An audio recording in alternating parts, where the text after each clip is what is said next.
Leading off our discussion tonight is Professor Laurence Tribe, who has taught constitutional law at Harvard Law School for 5 decades. Professor Tribe, thank you very much for joining us tonight.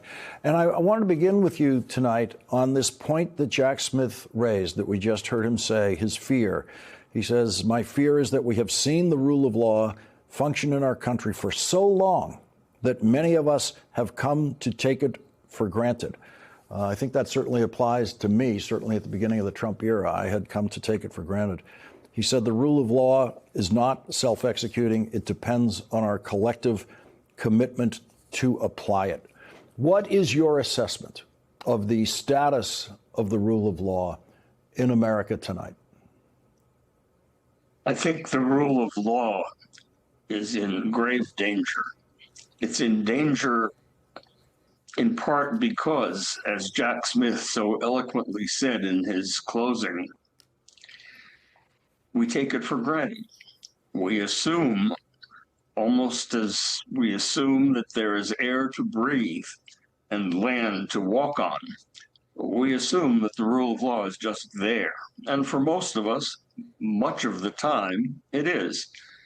We obey the rules of traffic. We file our taxes, even though the tax collector doesn't come knocking except very rarely. But there are people in this country for whom the rule of law has ceased to apply. The President of the United States, those immediately around him, those who take his orders, those who commit violent acts and storm the Capitol only to be pardoned en masse by Donald Trump. Now that's extremely dangerous. And one of the reasons that it's happened is that we have gotten accustomed to multiple realities.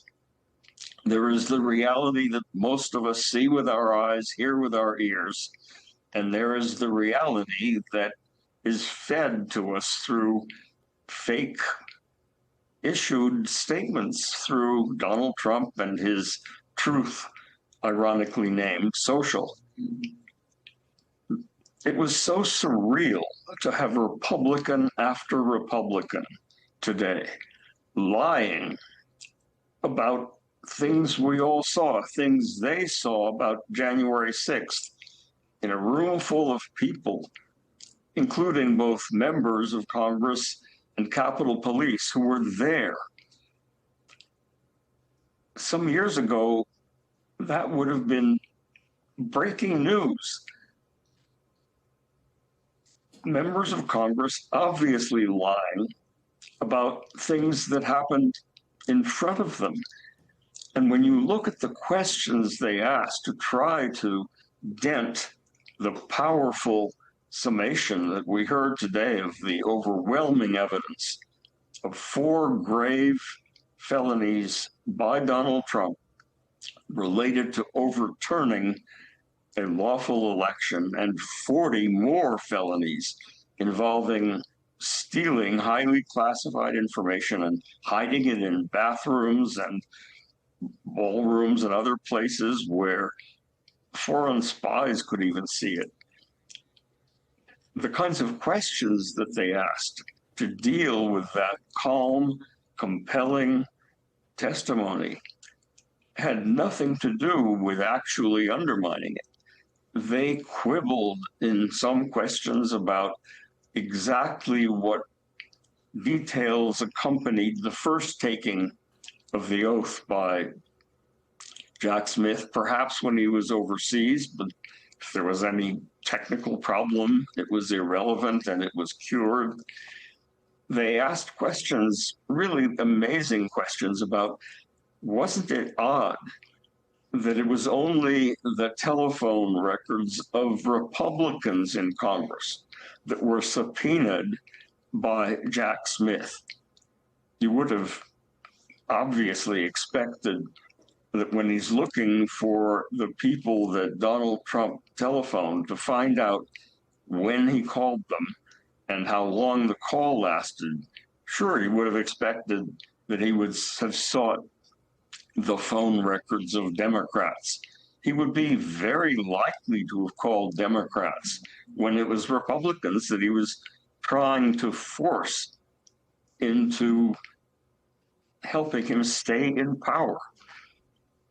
On top of that, there was all this nonsense about Cassidy Hutchinson. She was talking about what others told her. That's called hearsay. Of course, the rules that applied in the January 6th hearing didn't include a rule against hearsay in any way. All she was trying to do was prove something that Donald Trump admitted to himself, namely that he wanted to accompany the mob to the Capitol. The way she tried to prove it was that somebody told her that he reached for the wheel of the limo. Well, maybe he didn't, but that was only relevant because it was another way of showing that he wanted to go with his mob to the Capitol, and he's admitted that he wanted to. So, big deal about Cassidy. She almost certainly wouldn't have been called as a witness. There were things like, another one that just amazed me was, yes, it wasn't Donald Trump who was responsible for trying to overturn a lawful election. It was Nancy Pelosi and the Capitol police. They're the ones who should have called the National Guard. But the law makes it absolutely clear that the one National Guard that is under the exclusive and complete control of the president is the National Guard of Washington, D.C.